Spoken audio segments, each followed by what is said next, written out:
médico médico ginecóloga del Hospital General Docente Ambato, colega de la doctora Giselle Silva, que bueno, me ha encomendado que les ayude y les continúe dando estos temarios en medio de lo posible. Si es que hay alguna duda o algo mientras estamos durante la presentación, solamente me lo dicen, o si prefieren al finalizar, ¿ya? Para aclarar dudas. Recuerden que la mayoría de los temas que se tratan o los que me han solicitado ayudarles a dar, eh, la bibliografía siempre va a ser de las guías de práctica clínica del ministerio. Sin embargo, si no las hubiera por cualquier tema, los estoy sacando de la actualización del UpToDate o de bibliografía básica que todos tenemos a la mano. Si hay alguna duda, me la pueden realizar, no hay problema. Voy a compartir la presentación. Es que me permite compartir. Ahí revísele, doc.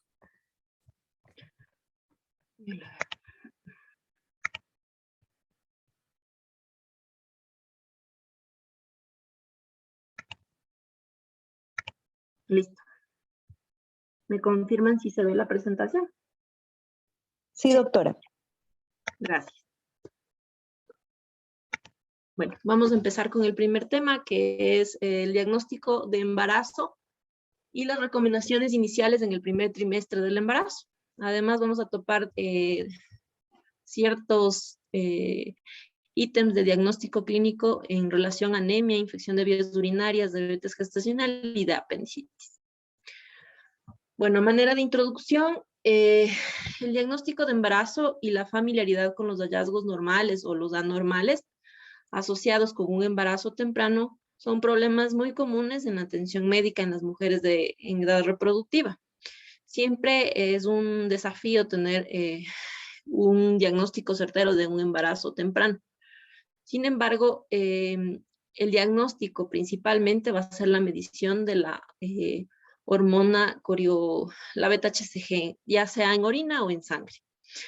También uno de los auxiliares para el diagnóstico temprano de embarazo es la ecografía, que nos va a dar más un diagnóstico preciso y obviamente dentro de la evaluación o de la valoración de las pacientes, la anamnesis y la exploración física, que pueden ser métodos que nos ayuden, que realmente no son métodos muy sensibles para un diagnóstico precoz, pero que de todos modos nos van a ayudar ante una sospecha ya de un embarazo temprano. ¿Cuáles son las manifestaciones clínicas principales? Primero, una paciente en edad reproductiva con amenorrea, que es el síntoma cardinal o principal para sospechar en embarazo. Otra de las manifestaciones clínicas, obviamente, está la sospecha clínica, que aumenta si mantiene una actividad sexual sin utilizar algún método anticonceptivo o con el uso inconsistente de este método. Es muy difícil evaluar digamos, sospecha clínica mediante los ciclos menstruales irregulares, ya porque las pacientes tienen ciclos menstruales irregulares y muchas tienden a la prolongación de su ciclo menstrual. Sin embargo, sí es importante tomar esto en cuenta mediante la valoración de estas pacientes cuando se va a hacer la anamnesis. El sangrado, el manchado vaginal, relativamente es muy común al principio del embarazo. Muchas veces se puede presentar un sangrado en una mujer que incluso está embarazada, que nos coincide más o menos con la fecha del siguiente periodo, pero que incluso dependiendo de la característica, si es escaso y al menos dura 1 o 2 días máximo, puede ser incluso un sangrado por implantación. Entonces, es muy poco específico el sangrado del manchado vaginal y hace confundir a las pacientes ante la evaluación de un embarazo temprano. Entonces, signos y síntomas que se pueden presentar en un embarazo temprano, obviamente, como hemos mencionado, la amenorrea, las náuseas que pueden presentar o no presentar vómitos, el agrandamiento, la sensibilidad de los senos, el aumento de la frecuencia de la micción sin disuria, aunque esto es un síntoma un poquito más más adelante que en un embarazo temprano, un embarazo con unas 10, 12 semanas. Y la fatiga. En realidad, como ustedes ven, son signos y síntomas un poco inespecíficos.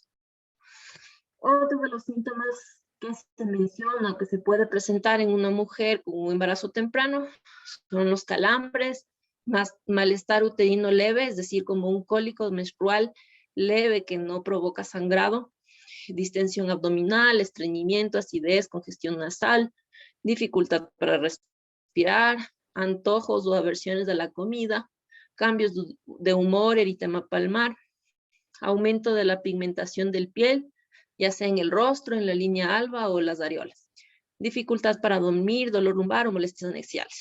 Como se dan cuenta, son síntomas mucho más inespecíficos que en realidad se presentan por cambios hormonales predominantemente por la progesterona.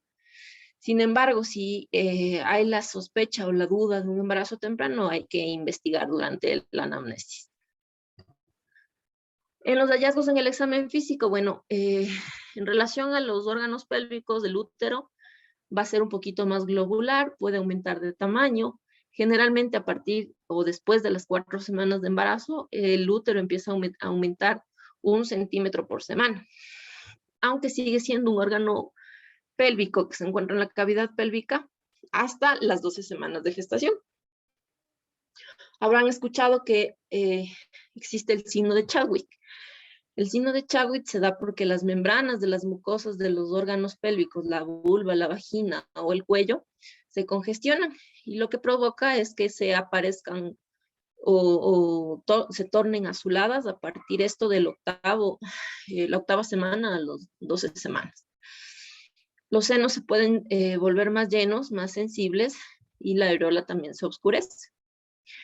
Y si somos muy minuciosos ya en la consulta y tenemos un Doppler, un dispositivo Doppler, podemos escuchar una frecuencia cardíaca fetal a partir de las 10 a 12 semanas, con un poco de dificultad en realidad, pero dependerá un poco de la experticia. Sin embargo, dentro del hallazgo en el examen físico, lo más importante sería el signo de Chadwick y determinar un poco acerca de lo de los senos y el tamaño del útero. Como habíamos dicho, el diagnóstico principalmente se basa en la presencia de cualquiera de los siguientes. La detección de la gonadotropina coriónica humana, la HCG, ya sea en sangre o en orina. La identificación del embarazo por un examen de ultrasonido, una ecografía, y una vez determinado o identificado el embarazo, la identificación de la frecuencia cardíaca fetal para determinar viabilidad embrionaria o fetal. En relación al laboratorio, la gonadotropina coriónica humana, la beta-HCG en sangre o en orina es la base de todas las pruebas del embarazo. Entonces, se secreta en la circulación materna después de la implantación y esto puede deberse o darse a partir del 8º a 10º día después de que se ovula. Entonces, si tengo una paciente que tiene un periodo menstrual regular, empezando desde el primer día de la menstruación, cuento 8 o 10 días e incluso podría pensar en que ya hay embarazo si quisiera o tuviese la sospecha en realizar una beta-HCG en sangre. Es importante tomar en cuenta que la beta-HCG o la gonadotropina coriónica humana se duplica cada 29 a 53 horas durante el primer mes y que después de la implantación esto se puede duplicar hasta las 8 o 10 semanas. Un aumento más lento puede sugerir un embarazo anormal. Puede ser que el embarazo sea no viable, que se haya producido un aborto diferido, un aborto incompleto, dependiendo de la clínica, o a su vez incluso un embarazo ectópico.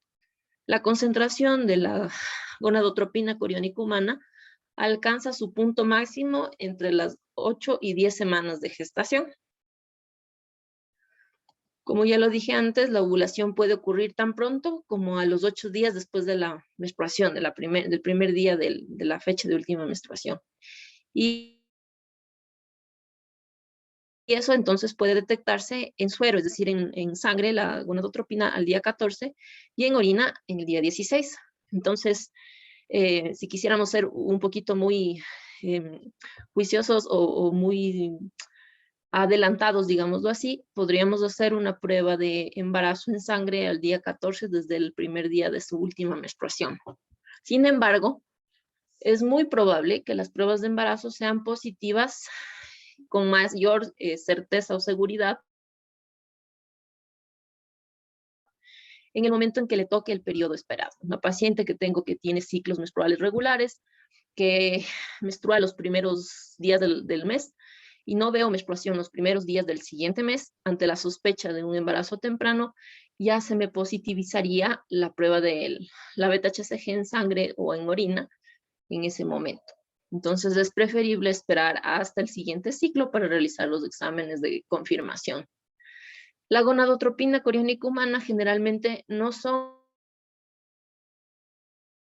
útiles para estimar la edad gestacional, debido a que alcanza su pico máximo hasta la octava, 10ª semana, y después de eso se mantiene o incluso no baja, pero se mantiene y no sigue aumentando. Entonces, no nos ayudaría a determinar la edad gestacional, sino solo hasta las primeras 3 semanas. Posterior a después de la concepción. Entonces, en realidad lo que nos sirve es para diagnosticar el embarazo, más no para ver la evolución de un embarazo o una edad gestacional. ¿Cuáles son las pruebas? Bueno, en relación a las pruebas de embarazo, tanto en orina como en suero, en sangre, necesitamos un valor mínimo para que ésta se haga positiva. En la prueba de orina, como ustedes ven en la gráfica o en la tabla, nos habla de 20 a 50 miliunidades por mililitro, dependiendo también de la prueba, ¿no? Y en suero, en sangre, cuando es cualitativa, necesitamos al menos de 5 a 10 miliunidades mililitro, y cuando es cuantitativa, al menos de 1 a 2 miliunidades mililitro, para que se haga muy sensible o se positivice. Entonces, eso puede causar que hayan pruebas falsas negativas, por ejemplo. Y lo más común, que se realice demasiado pronto la prueba de sangre o de orina después de la concepción. Por eso es que la recomendación es esperar hasta el siguiente ciclo para hacer la prueba de positividad. Esto se debe a que la concentración de la hormona de la gonadotropina coriónica humana está por debajo del umbral que permite hacerse positiva.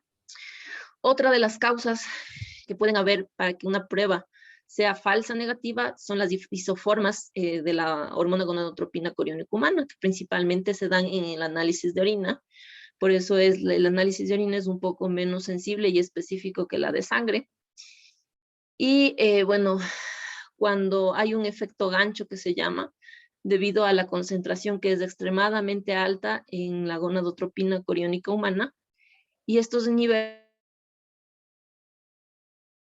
se observan con mayor frecuencia cuando hay neoplasias trofoblásticas gestacionales, es decir, la multiplicación y la formación del trofoblasto en la implantación y la formación del embarazo. Entonces, puede haber un efecto que haga que más bien sea una prueba falsa negativa, sin embargo, sí hay un embarazo.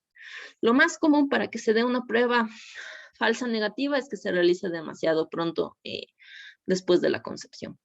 Así como hay pruebas falsas negativas, pueden haber pruebas falsas positivas. Y generalmente, o la mayor parte de estas, se deben al error del operador, o al realizar el examen, o al interpretar la prueba.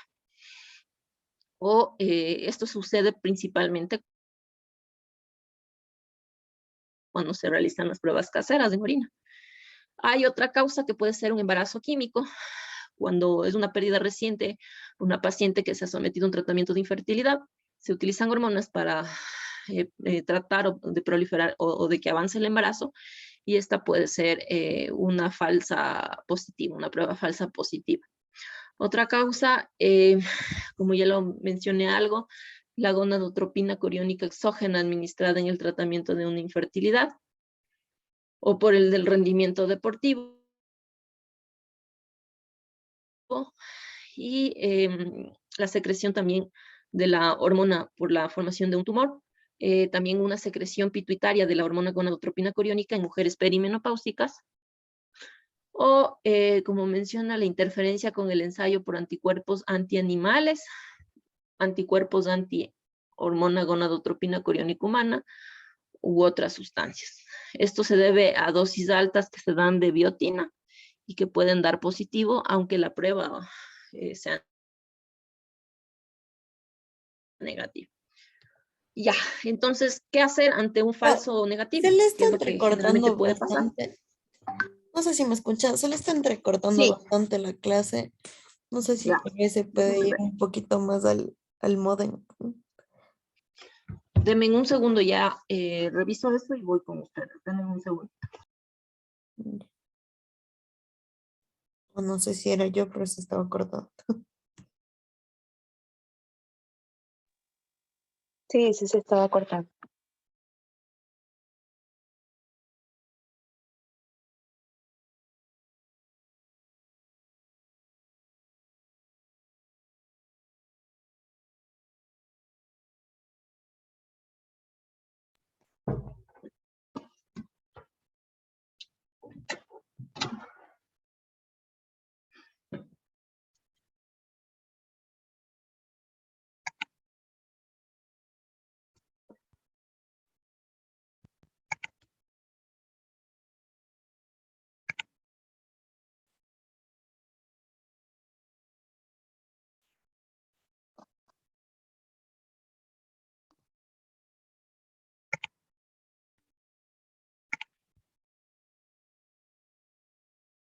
Ya.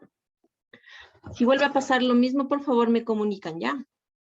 Si se me escucha bien, no sé si alguien más está con lo entrecortado. Ahorita se le escucha bien, doctora. Gracias. Listo, entonces ante un falso negativo, ¿qué es lo que tenemos que hacer? ¿Qué es lo que más comúnmente puede pasar? Bueno, principalmente sería repetir la prueba en una semana. Lo ideal es esperar al menos 2 o 3 semanas después de la menorrea, es decir, la paciente viene con un ciclo menstrual regular y sucede que obviamente no tiene menstruación en este mes. Lo ideal sería, si no hay ningún síntoma o signo de alarma, esperar al menos unas 2 o 3 semanas para realizar una prueba en sangre o en orina de beta-HCG. Las personas que tienen ciclos menstruales irregulares o que el FUN no sea certero, al menos deberían esperar 14 días desde la última o la última relación sexual para realizarse la prueba.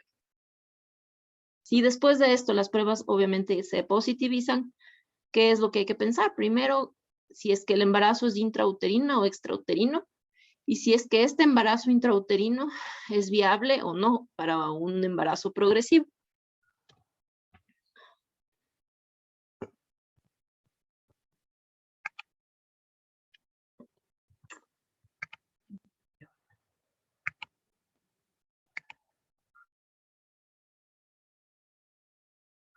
Doc, si me puede dejar compartir, por favor, la presentación.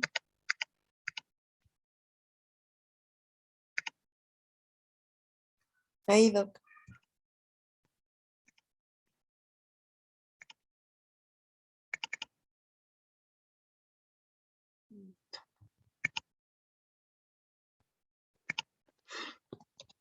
Ya.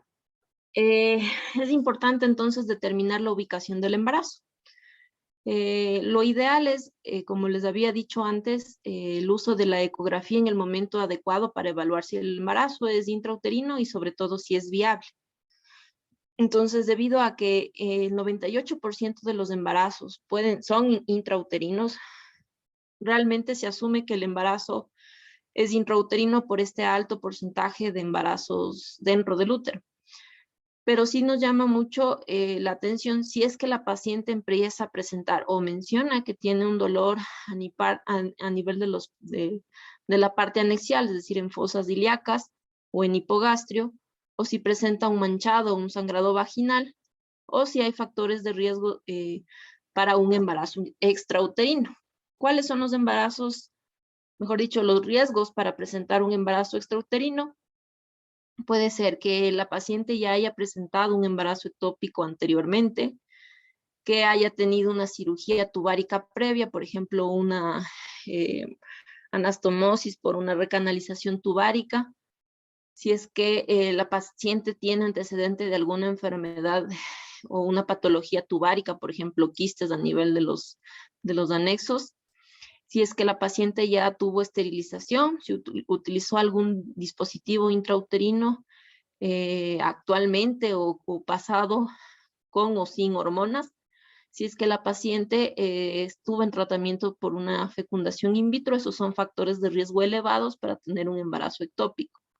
Moderados, el uso de anticonceptivos orales, ya sean combinados o solos, infecciones de transmisión sexual que pueden ser gonorrea, clamidia, si tuvo antecedentes de enfermedades pélvicas inflamatorias antes del embarazo, la exposición intrauterina a dispositivos también con estrógenos, si es que la paciente tiene el hábito de fumar o si es una exfumadora o una fumadora actual, si es que tuvo alguna cirugía pélvica abdominal o si hubo un embarazo espontáneo anteriormente. Todos esos son factores moderados y dentro de los factores de riesgo bajos están el aborto inducido médicamente en el anterior embarazo, si tenía antecedentes de esterilidad, pacientes mayores de 40 años, con duchas vaginales y la edad de la primera relación sexual menos de los 18 años, o si ya tuvo realizado una apendicectomía previa. Esos son factores de riesgo, pero bajos, para realizar un embarazo ectópico. Entonces,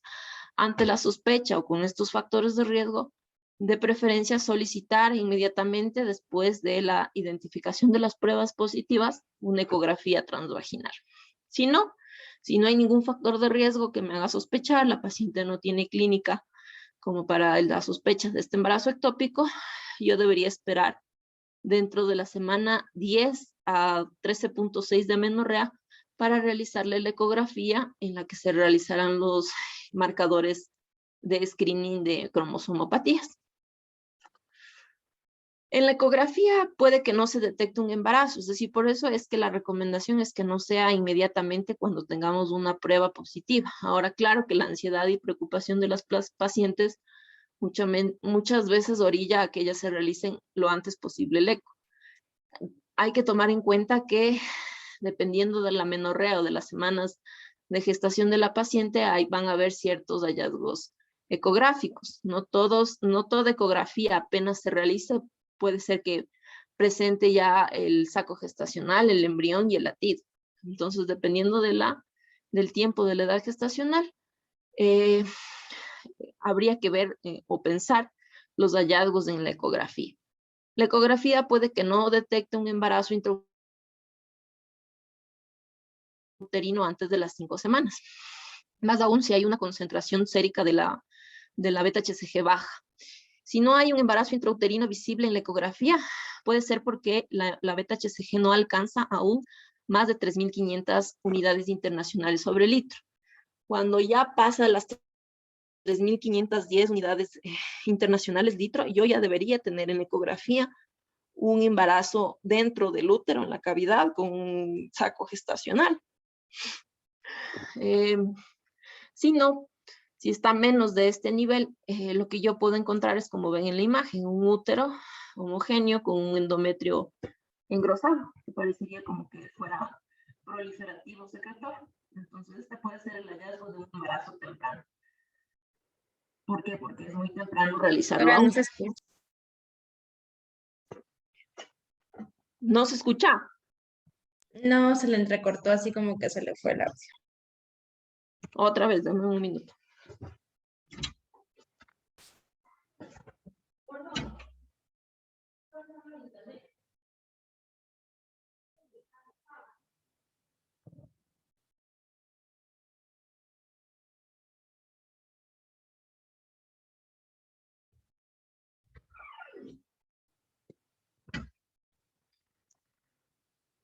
Y otra vez, se entrecorta, por favor, avísenme, ¿ya? Sí, problemas con el internet. Listo, entonces, en ausencia de evidencia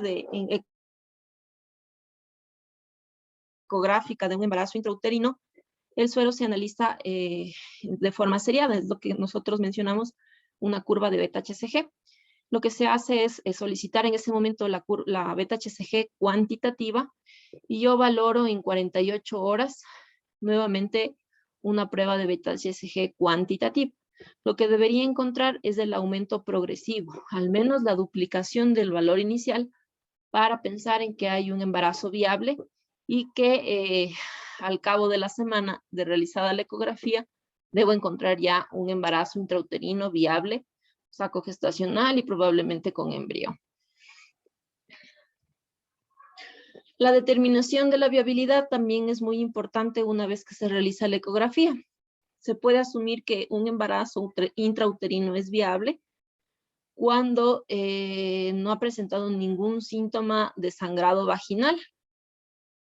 Es muy importante tener en cuenta que el sangrado vaginal puede tener o no dolor o calambres suprapúbicos y lo que está para determinar la viabilidad del embrión, lo que está indicado es la ecografía transvaginal para buscar la actividad cardíaca fetal, que en definitiva es lo que confirmaría la viabilidad.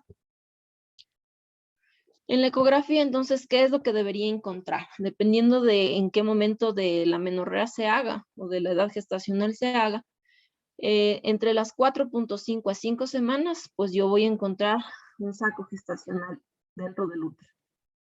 Ustedes ven esta imagen anecoica, dentro del útero, este es un saco gestacional. Eso es lo que encontraría máximo hasta las 5 semanas.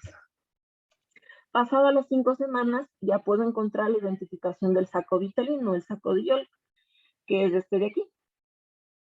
Es diferente al esbozo embrionario que, como ustedes se dan cuenta, no es un saco, sino ya una imagen más ecogénica que el saco de Yolk. Pasadas las 5.5 a 6 semanas, ya no solamente encuentro el saco de Yolk, el embrión, sino también el embrión con el latido cardíaco. Es decir, pasadas las 6 semanas, yo debería encontrar ya el latido cardíaco.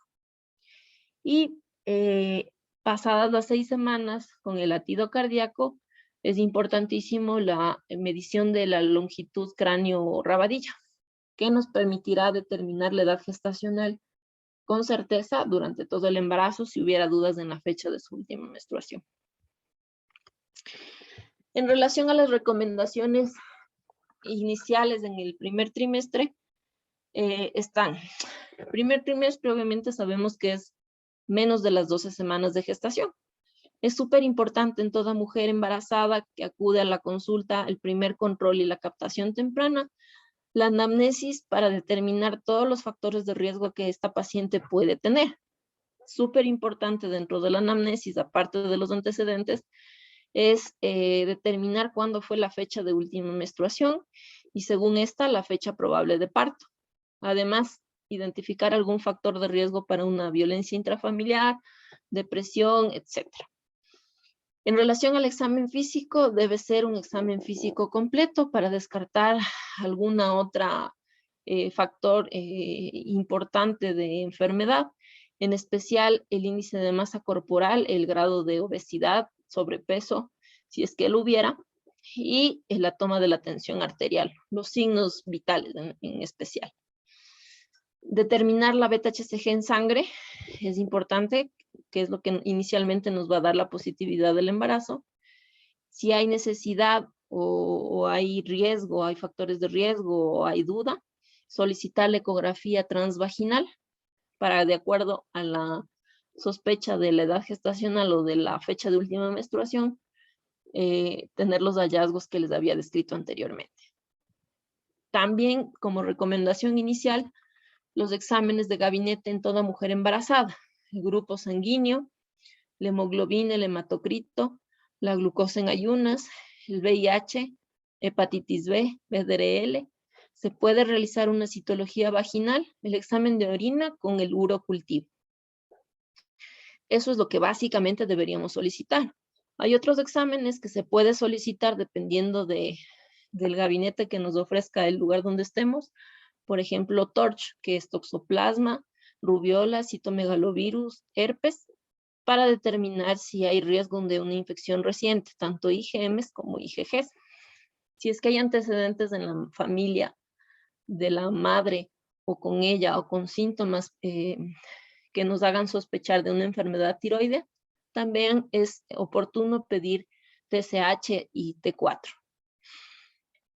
Otra de las recomendaciones iniciales en el primer trimestre es el examen odontológico en toda mujer embarazada, determinar y definir cuáles son los signos de alarma y el seguimiento de los factores de riesgo que pueden ser modificables.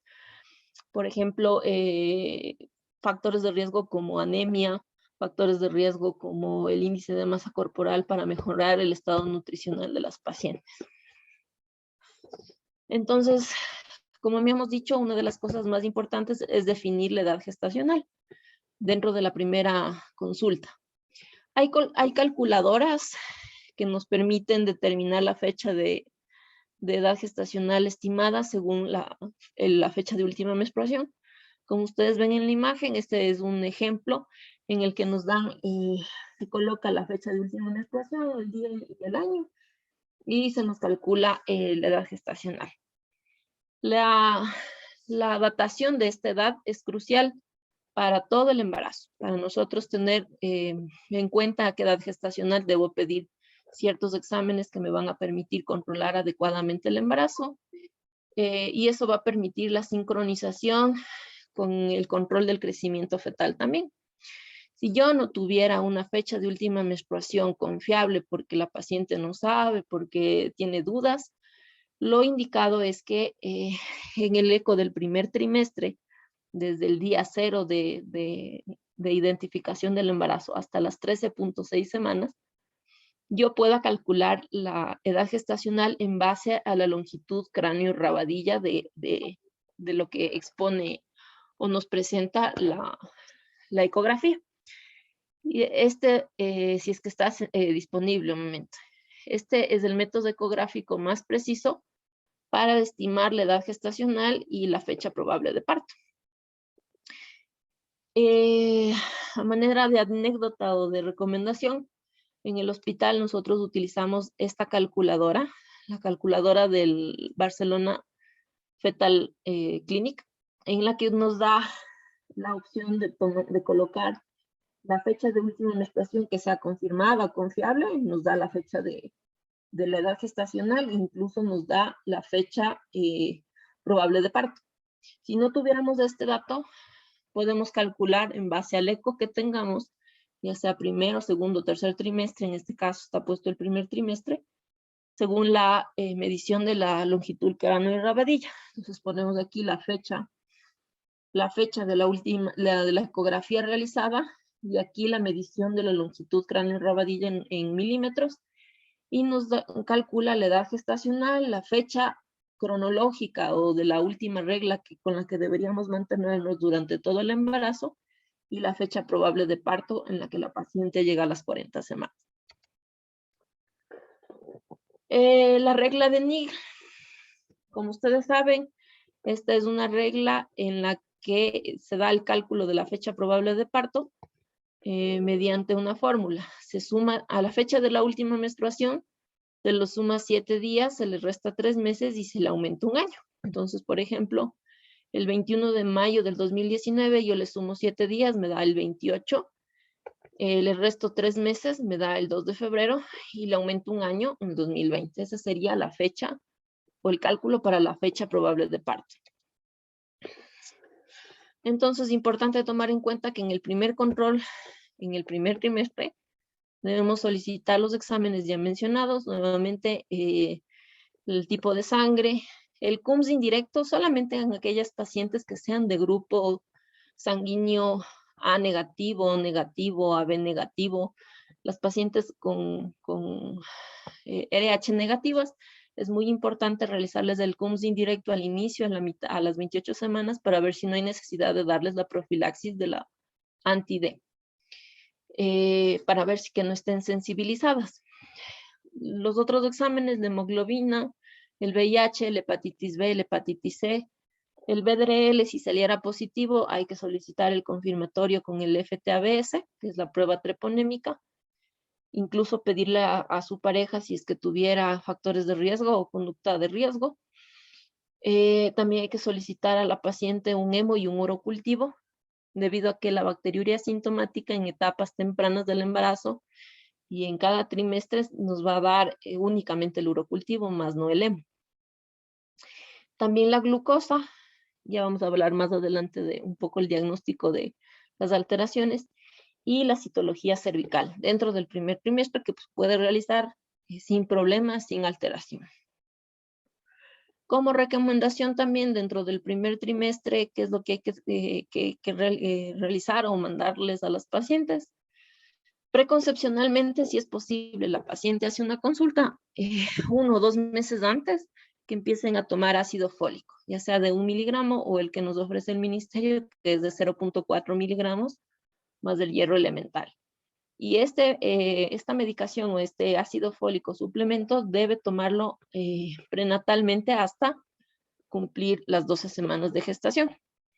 El ácido fólico es muy importante para prevenir las alteraciones del tubo neural. Y dependiendo de los factores de riesgo, las pacientes deben tomar o 1 o 5 miligramos. Las pacientes que tienen antecedente de epilepsia en tratamiento o antecedentes personales o familiares de defectos del tubo neural, mujeres diabéticas que utilicen insulina o que tengan un índice de masa corporal mayor a 35, deberíamos sugerirles que tomen el ácido fólico de 5 miligramos todos los días, igual hasta las 12 semanas. La medicación que se le receta a toda paciente debe tener mucha precaución de prescribirla, y la idea es que sean pocas cantidades y cortos periodos. El ácido fólico se lo puede dar en categoría A, no hay problema, no hay mayor riesgo, hasta las 12 semanas. Ahora vamos a hablar un poco de los diagnósticos en ciertas situaciones especiales que se pueden presentar en las pacientes en el primer trimestre. La anemia, por ejemplo, ¿cuáles pueden ser los diagnósticos clínicos en las pacientes embarazadas? Los signos clínicos y los síntomas de una anemia pueden ser muy inespecíficos, a no ser de que la anemia ya sea severa y nos presente una inestabilidad hemodinámica. ¿Cuáles son o pueden ser los síntomas? La fatiga, la sudoración, palpitaciones, cefalea, la irritabilidad o la frialdad de piel. Muy raramente las pacientes embarazadas presentan o desarrollan picas. Las picas es el deseo o el deseo de consumir, por ejemplo, hielo o elementos que contengan hierro, por ejemplo, ladrillo, tierra, etc.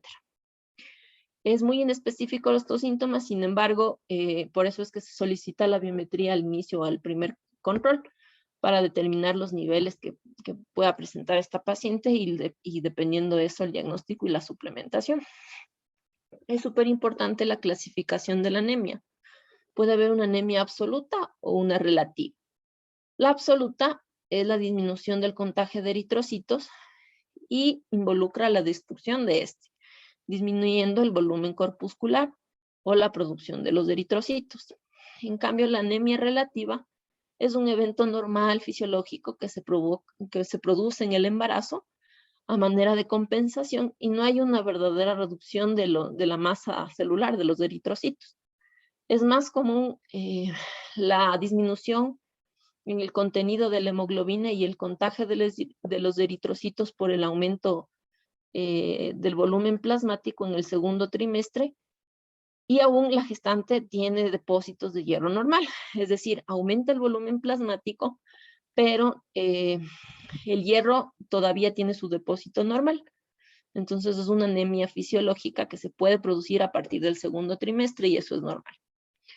Según la clasificación por los valores, se puede dar una anemia severa, que es con una medición de -7 de hemoglobina, una anemia moderada de 7 a 10 y una anemia leve de 10 a 10.9.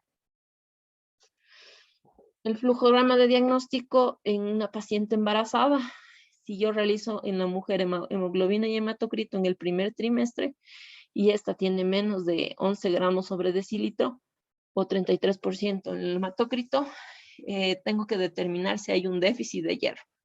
¿Cómo se determina esto? Se confirma con un examen más específico de ferritina, de hierro sérico, para ver si es que hay una microcitosis, hay una hipocromía, si hay un aumento de hierro sérico, si hay la capacidad de unión al hierro aumentada, y si los niveles de ferritina están disminuyendo, lo que traduce en una disminución de la saturación de transferrina. Si esto se produce, si la medición de hemoglobina y hematocrito en el segundo trimestre es menos de 10 y 32% de hematocrito, entonces lo mismo, hay que investigar la deficiencia de hierro. Vamos a hablar solamente del diagnóstico de estos pequeños ítems o temas. En relación a las infecciones de vías urinarias, en cambio, es importante definir la infección de vías urinarias de acuerdo al tracto o a la bacteriuria que puedan presentar. Entonces, hay así que hay una infección de vías urinarias por bacteriuria sintomática, una cistitis aguda y una pielonefritis aguda. La bacteriuria sintomática es la presencia de bacterias que se determina o se detecta en la orina en un urocultivo con más de 100.000 unidades formadoras de colonias sobre mililitro, sin ningún síntoma típico de una infección del tracto urinario. Más no así la cistitis. La cistitis, en cambio, es una infección bacteriana en el tracto urinario que se acompaña de signos o síntomas, por ejemplo, urgencia, que es el tenesmo vesical, la frecuencia, la disuria, la piuria y la hematuria, sin una afectación sistémica.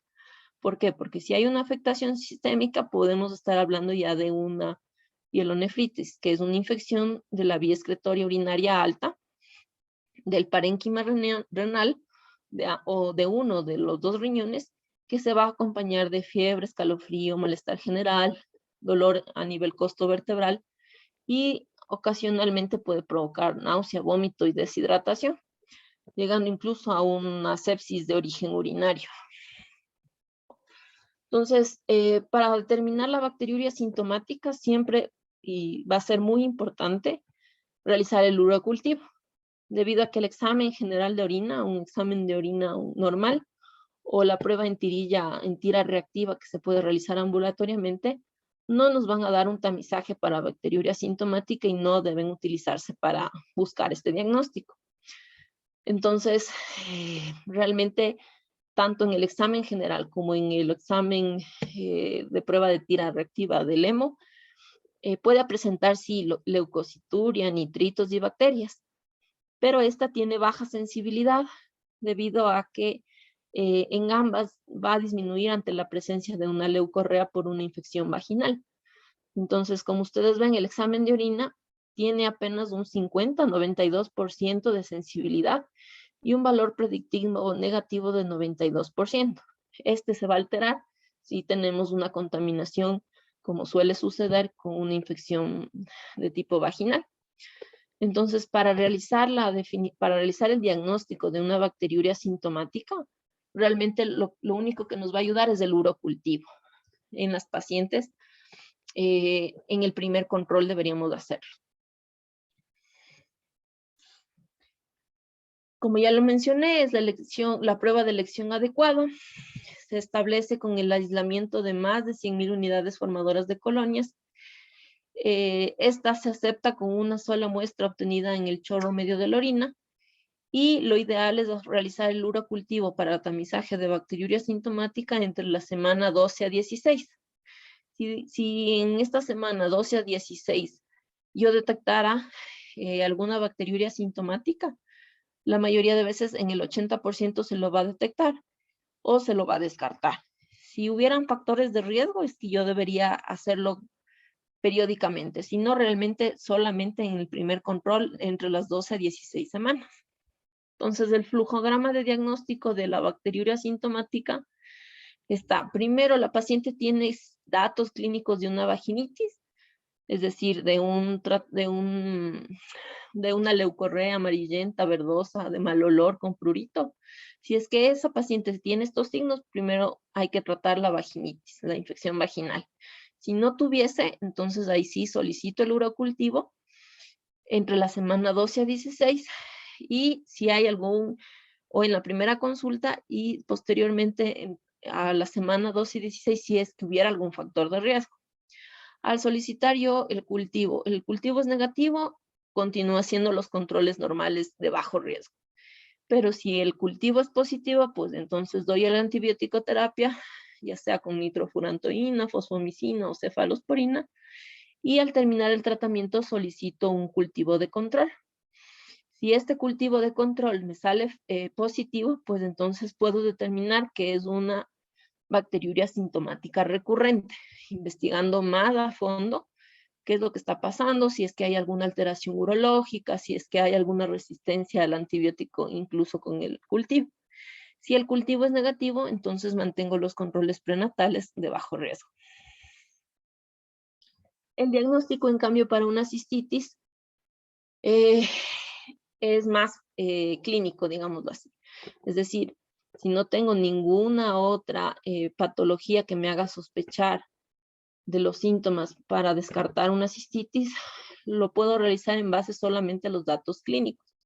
Obviamente puedo confirmar con un examen de orina, pero más me da luz los datos clínicos, la disuria, la polaquiuria, la urgencia urinaria, la piuria y la hematuria. Y confirmo con un examen de orina.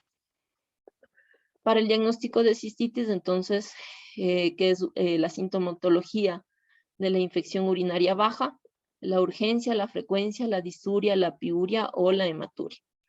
Si es que tengo presente estos signos y presenta datos clínicos de afectación sistémica, entonces probablemente se trate ya de una pielonefritis y habrá que hacer referencia para hospitalización y tratamiento endovenoso. Pero si no tienen ninguna afectación sistémica, además de la sintomatología de la infección urinaria baja, entonces doy el tratamiento con antibiótico terapia y solicito al final del tratamiento un cultivo. Si el cultivo es positivo, entonces puedo determinar que la infección o la infección de vías urinarias es recurrente y nuevamente investigo, refiero incluso a urología o me ayudo con diagnósticos de imagen neurológicos. Y si este cultivo en cambio es negativo, mantengo el control prenatal de bajo riesgo. Ahora, en relación a la diabetes gestacional, porque si tuviéramos una paciente diabética, bueno, ya es otro tema. Sabemos que es una paciente diabética que amerita mayor control y seguimiento. Pero la diabetes gestacional, como ustedes saben, se puede presentar durante el embarazo. Aún más pasadas las 28 semanas, pero realmente puede presentarse en cualquier momento del embarazo. ¿Cómo se realiza el tamizaje y el diagnóstico de esta patología? Según los factores de riesgo, que se determina tanto como altos o como de riesgo moderado.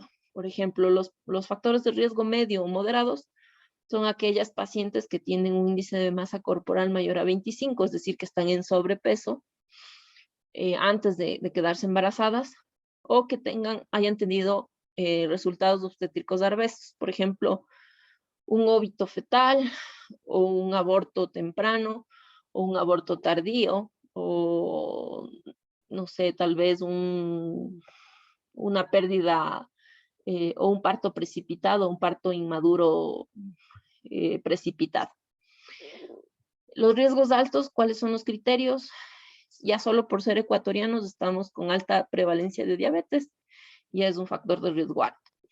La obesidad, con índice mayor de 30, antecedentes de diabetes gestacional en embarazos anteriores, partos con bebés mayores a los 4 kilos o que tengan un percentil mayor al 90% de peso, pacientes con glucosuria, con síndrome de ovario poliquístico, con historia familiar de madre, padre o hermanos con diabetes, trastornos del metabolismo de los carbohidratos, ya sea una hiperglicemia en ayunas o una intolerancia a los hidratos de carbono, y un óbito fetal que no haya habido una causa explicable para la que se haya desarrollado.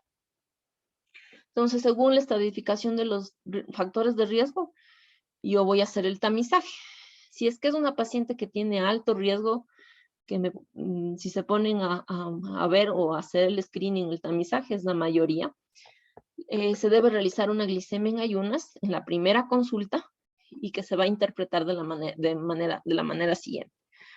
Si es mayor a 126, pues entonces es una paciente que tuvo una diabetes preexistente y hay que realizar una hemoglobina glicosilada, una test de tolerancia oral a la glucosa para determinar con endocrinología si es que la paciente amerita ya tratamiento por una diabetes previa al embarazo. Si es que la paciente tiene una glicemia de 92 a 126, pues puedo diagnosticar de diabetes gestacional. Y si tiene menos de 92, hay que realizar una prueba de tolerancia oral a la glucosa con una carga de 75 gramos entre la semana 24 y 28. Siempre realizando también el control glicémico de las pacientes en cada trimestre. Si las pacientes tienen un riesgo moderado, en cambio, vamos a realizar la prueba de tolerancia oral a la glucosa con una carga de 75 gramos a toda mujer embarazada entre las 24 y 28 semanas. ¿Por qué en esta edad gestacional? Porque recuerden ustedes que en esta edad gestacional se produce un efecto diabetogénico a partir de la formación y el crecimiento de la placenta. Entonces hay mayor riesgo de que a partir de esta semana haya la existencia ya de una diabetes gestacional. ¿Cuáles son los puntos de corte en esta prueba? Con 75 gramos.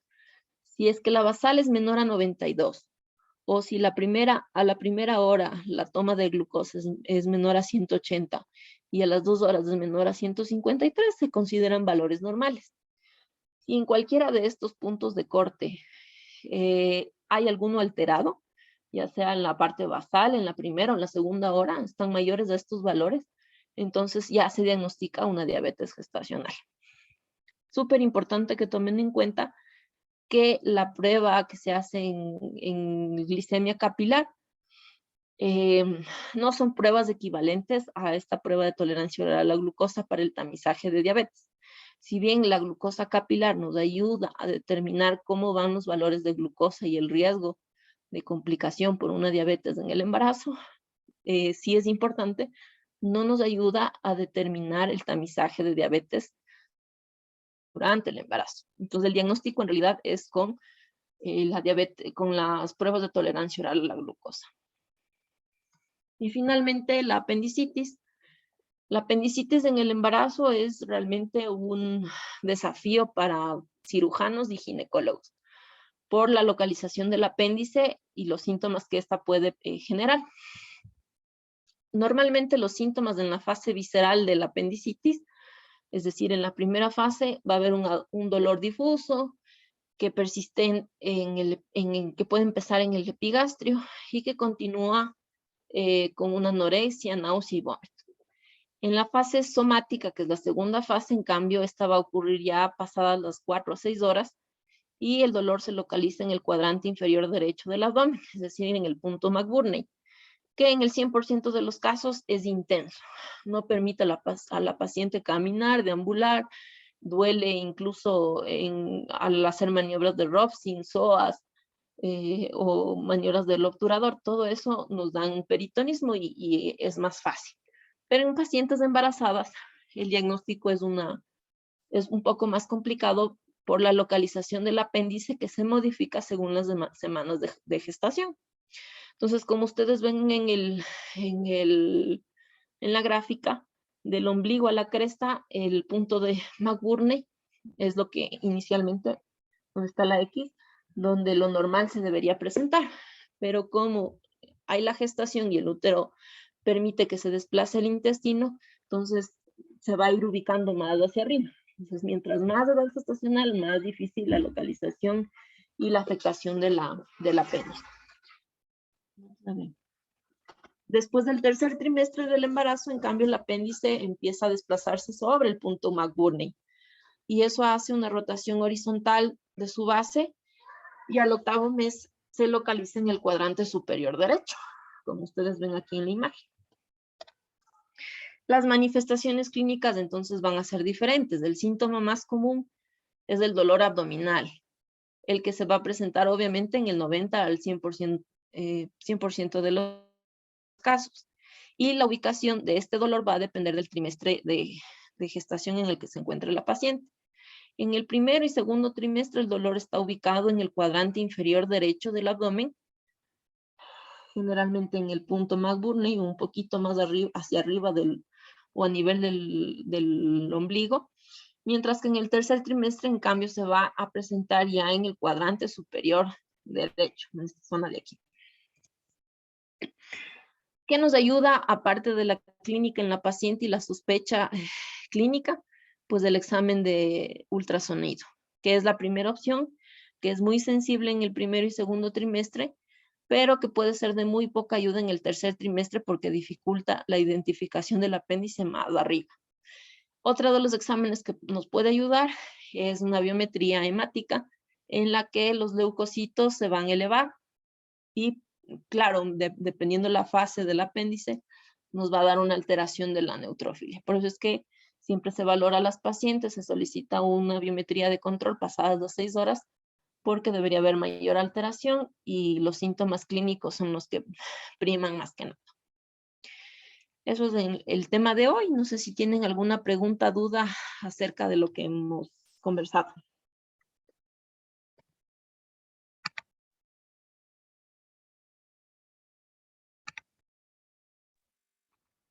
Doctora, bueno, al menos para mí está todo claro.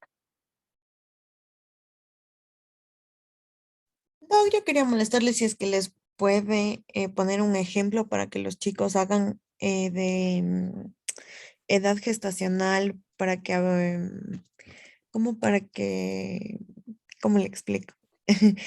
Agilicen su mente porque no tienen calculadores y Para rato tienen calcular que edad resolver. gestacional.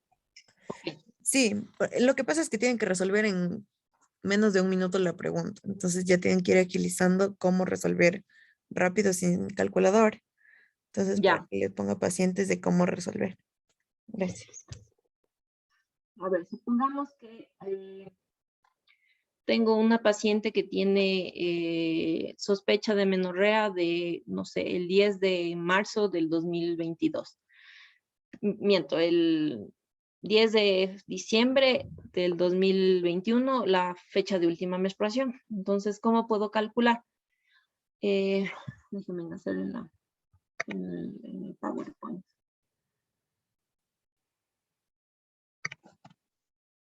Ya. Obviamente no van a poder utilizar la calculadora en el examen, entonces...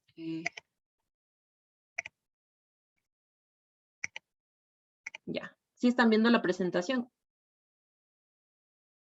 Sí. Ya. 10 de diciembre. Digamos que la última menstruación fue el 10 de diciembre del 2021. ¿Qué es lo que yo hago? Para completar el mes de diciembre, del 10 al 31 de diciembre pasaron 21 días. Entonces yo pongo 21 de diciembre, 21 días en diciembre. En enero, ¿cuántos meses yo tengo? ¿Cuántos días, perdón, yo tengo? En enero tengo 31 días. Lo que tengo que ir es sumando los días que a partir de la fecha de última menstruación a mí me quedan hasta la fecha actual. En diciembre. Esto en diciembre, enero. Febrero, ¿cuántos días hubieron en febrero? 28 días. Y en marzo hasta la fecha actual, que hoy estamos 11 días. ¿Ya? Entonces, el 10 de diciembre hasta final de mes quedan 21 días. En enero se completaron 31 días, en febrero 28 días y en marzo 11 días. La suma total de esto, sumo 21 más 31 más 28 más 11, son 91 días. Total, 91 días. Yo a eso le divido para 7, para saber cuántas semanas. Entonces, lo que tendría yo son 13 semanas. ¿Ya? Aproximadamente debería tener 13 semanas de edad gestacional. Eso sería la manera fácil de calcular una fecha de última menstruación. Como digo, ahora es poco probable que utilicemos eso porque en realidad no se realiza esta medición, sin embargo, les podría ayudar y si no, con las calculadoras que todos manejamos a nivel de las APPs. Pero esa es la manera fácil, digamos. La idea es que yo reste desde el día en que fue la última menstruación, complete los días que le faltan ese mes y a partir de eso sume los días de cada mes. En este caso, enero, febrero y marzo, ¿hasta qué fecha? Entonces, si ustedes se ponen a contar semana por semana, el 10 de diciembre fue viernes igual que hoy, al 17 es una semana, 2 semanas, 3 semanas, 4 semanas, 5 semanas, 6 semanas, 7 semanas, 8 semanas, 9 semanas, 10 semanas, 11 semanas, 12 semanas, 13 semanas. No sé si quedó claro, hacemos otro ejemplo. Póngales unos para que saquen ellos. Hagamos otro, por favor. A ver. Yo les voy a poner entonces la fecha de última menstruación y ustedes me dicen cuándo, qué edad gestacional tiene. Digamos que la fecha de última menstruación de la paciente María Augusta Naranjo fue el 20 de noviembre del 2021. ¿Cuándo creen ustedes que, cuántas semanas tiene para hoy? Calculen y me dicen cuántas semanas. Y ya les tengo yo la respuesta.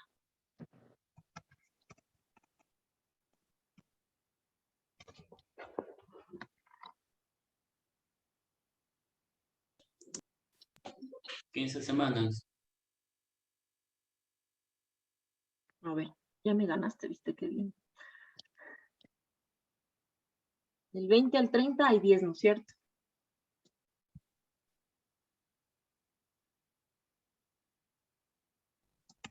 En noviembre nos quedaban 10 días. En diciembre, 31 días. En enero, 31 días.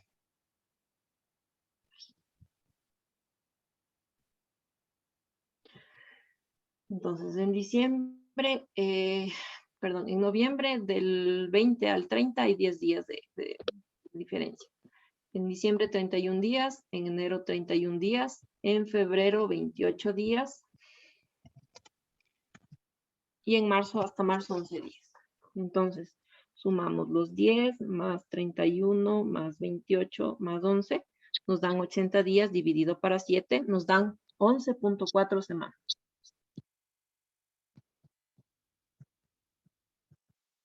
Me faltó un 31, creo, ¿no es cierto?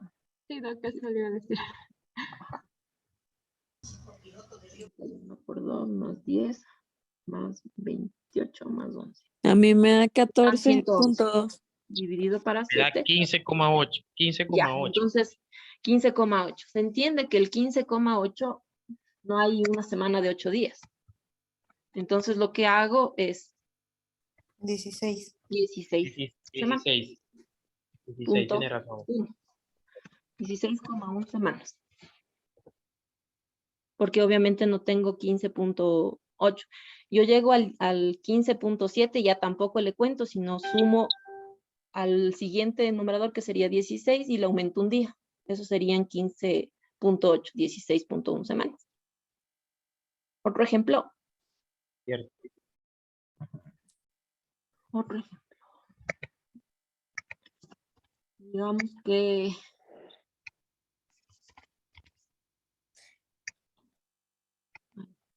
Un ejemplo de la rural amazónica que lleguen con 8 meses sin fecha de con 8 meses menstruación. ya, está en noviembre, o sea, que está a punto de dar a luz.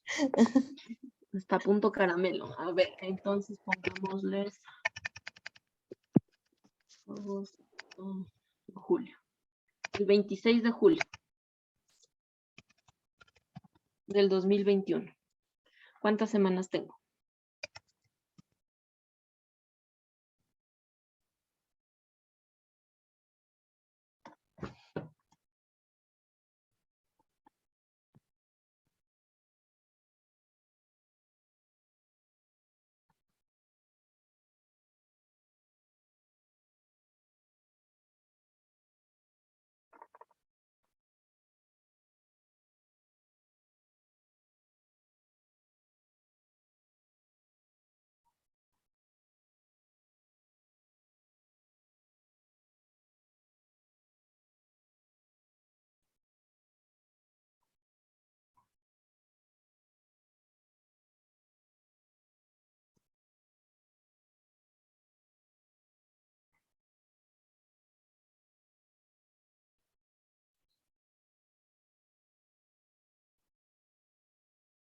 ¿Ya?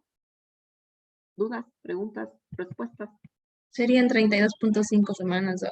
También. Son 32.5. ¿Por qué? Porque yo hasta que complete el mes de julio, ya me fui. Son 5 días hasta completar. Serían 5 días. Ajá. Ajá, así es, 32.5. Yo 26 al 31 son 5 días, ¿ya? Después de en julio, 5. En agosto, 31. Voy a poner mi calculadora. Le sumo a julio, le sumo a agosto, que son 31. Agosto, septiembre son 30. Octubre son 31. Noviembre son 30. Diciembre 31. Enero 31. Y febrero 28. Y marzo 11. Esto nos da una suma total de 228. Y de 228 yo divido para 7 y el total es 32.5.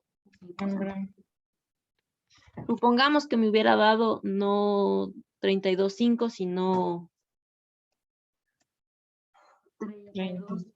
9 semanas. ¿Cuántas semanas debería ser? 33.3. Exacto.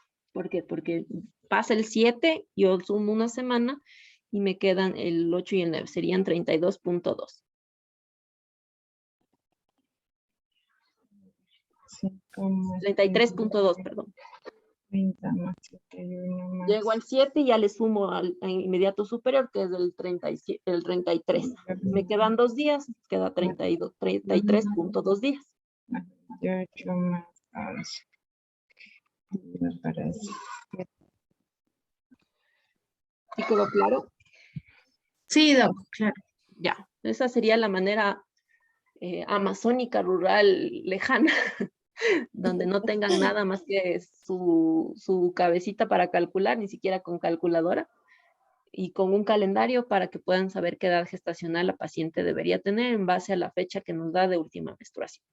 Sí es importante que mencionen o presionen a las pacientes para que recuerden que la fecha de última menstruación no se debe o no es el último día de la regla, porque a ver, la menstruación dura en promedio 3 a 5 días, entonces la fecha de última menstruación que la paciente debe darles es el primer día que bajó la regla la última vez.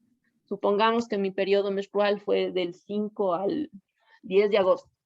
No debo decir el 10 de agosto como fecha de última menstruación, sino el 5 de agosto fue mi última menstruación, porque ahí empezó. Desde esa fecha toma en cuenta, no desde el último día del ciclo. Eso también es importante. ¿Alguna otra pregunta, duda o algo más que pueda ayudarles? Chicos, pregunten. Si yo no le digo que hagan los ejercicios, ustedes no dicen. De verdad. De lo que les han tomado, o recuerdan que les hayan tomado. ¿Alguna pregunta, alguna duda? Porque de lo teórico a lo práctico hay mucha diferencia. Verá, Doc, yo después de cada clase les estoy evaluando, pero esta semana les estoy evaluando solo pedio. La otra semana les voy a evaluar solo gineco. Entonces ahí ya van a salir bastantes preguntas de gineco para ir también ahí viendo con lo suyo con lo nuestro. Y también, Problemas. chicos, ustedes pueden desactivar el micrófono en cualquier momento para hacer las preguntas a los Doc. Entonces, hay No hay una pregunta problema, en que el si, o chat. sea, si hubiera dudas o hay inquietudes en relación a la evaluación o lo que sea, me puede pasar a mí y yo les resuelvo y antes de presentar el siguiente tema, aclaramos para que no les quede la duda y más bien solventemos esas inquietudes. Una preguntita. Dígame.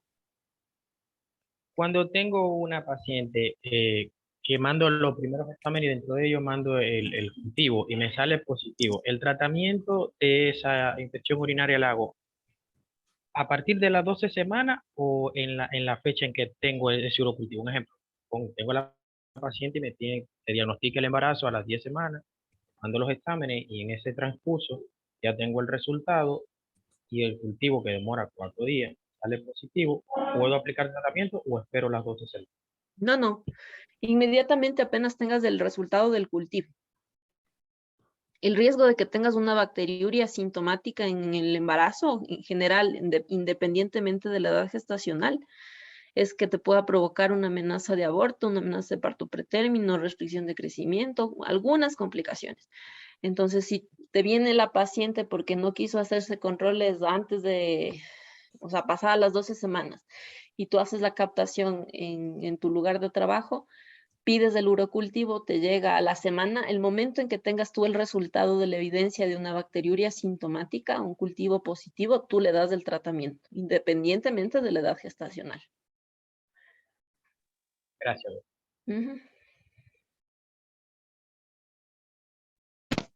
Doc, buenas tardes. Buenas Disculpe tardes. una preguntita que está haciendo un compañero y nadie la ha leído. ¿Cuál sería el antibiótico de elección en una cistitis según su experiencia?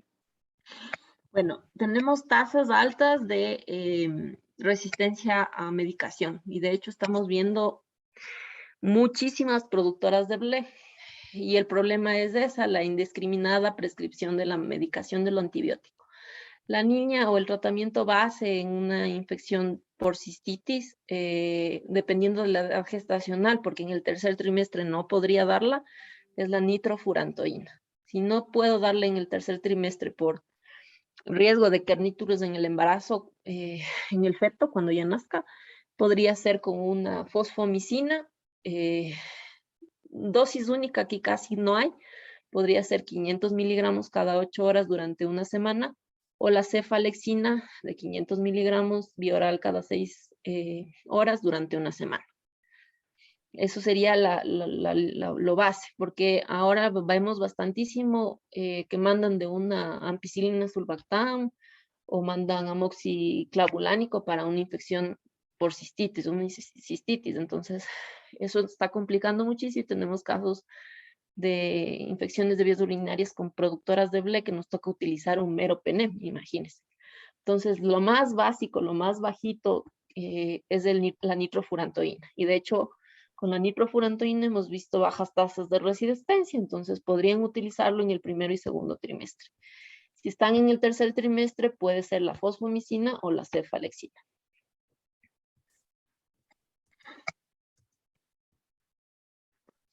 Doc, buenas tardes. Disculpe, a Buenas partir del tercer trimestre ya no se puede utilizar la nitrofurantoína. De preferencia no, porque hay riesgo en el feto de producir alteraciones como el kerníteros. Entonces, traten mejor de utilizar la cefalexina o la fosfomicina. Gracias, Doc.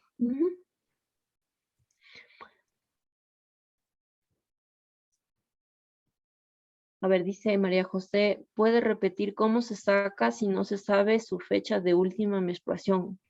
Eso sin tener la APP que mencionó. A ver, si yo tengo la fecha, a ver, vamos a ver.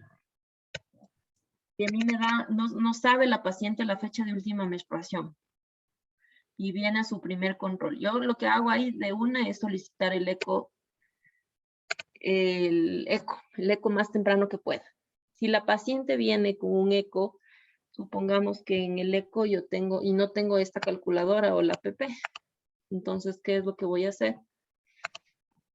Pongámosle aquí. ¿Dónde está? Aquí está. Digamos que viene la paciente, vino el anterior viernes, se hizo el eco y le da, no, vino hace un mes, le mando el eco y viene con el eco del 25 de febrero del 2021 y en el reporte le ponen edad gestacional y ella no sabe la fecha de última menstruación, entonces ahí tengo que pedir el eco. En el eco ellos me ponen una edad gestacional de, qué sé yo, 15 semanas, de acuerdo a las medidas que le tomen o al DBP o a la circunferencia abdominal o a la longitud femoral. Entonces, ¿cómo calculo? Lo que hago es calcular como que esta fuera la fecha de última menstruación. Entonces, del 25 de febrero a la fecha actual, ¿qué edad gestacional debería tener? ¿Cuántas semanas pasaron? 25 de febrero al 11, 2 semanas, ¿verdad? Si tengo dos, a esas semanas le sumo las semanas que me reporta el eco. Entonces, lo que tendría son 17 semanas. Otro ejemplo. Tengo un eco que dice con fecha del 9 de noviembre.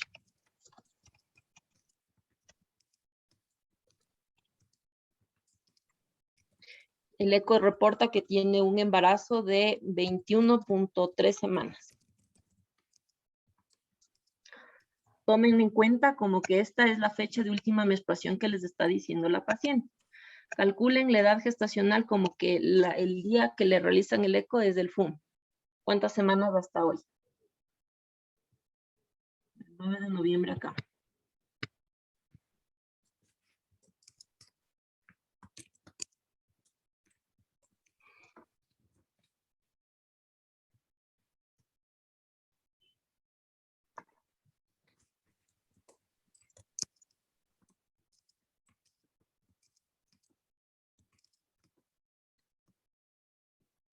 ¿Ya? Sería 38.7 semanas, doc. Ya me estás dando el total.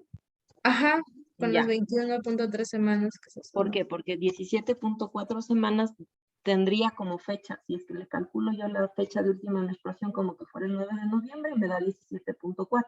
Ajá, Entonces lo que yo hago es le sumo las 21.3 y me sale 38.7 semanas. Espera, no.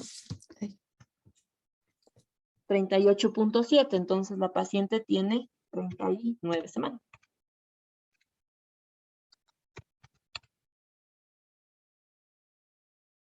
¿Sí o no? ¿Hay duda? No, ahora está clarísimo.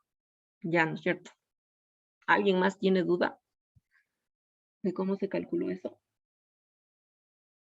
Todo claro, doctora. No, también entendió María José, chévere. Esa es la manera ruralística de calcular la edad gestacional en base a la fecha de última menstruación o con el eco que tenga. ¿Algo más?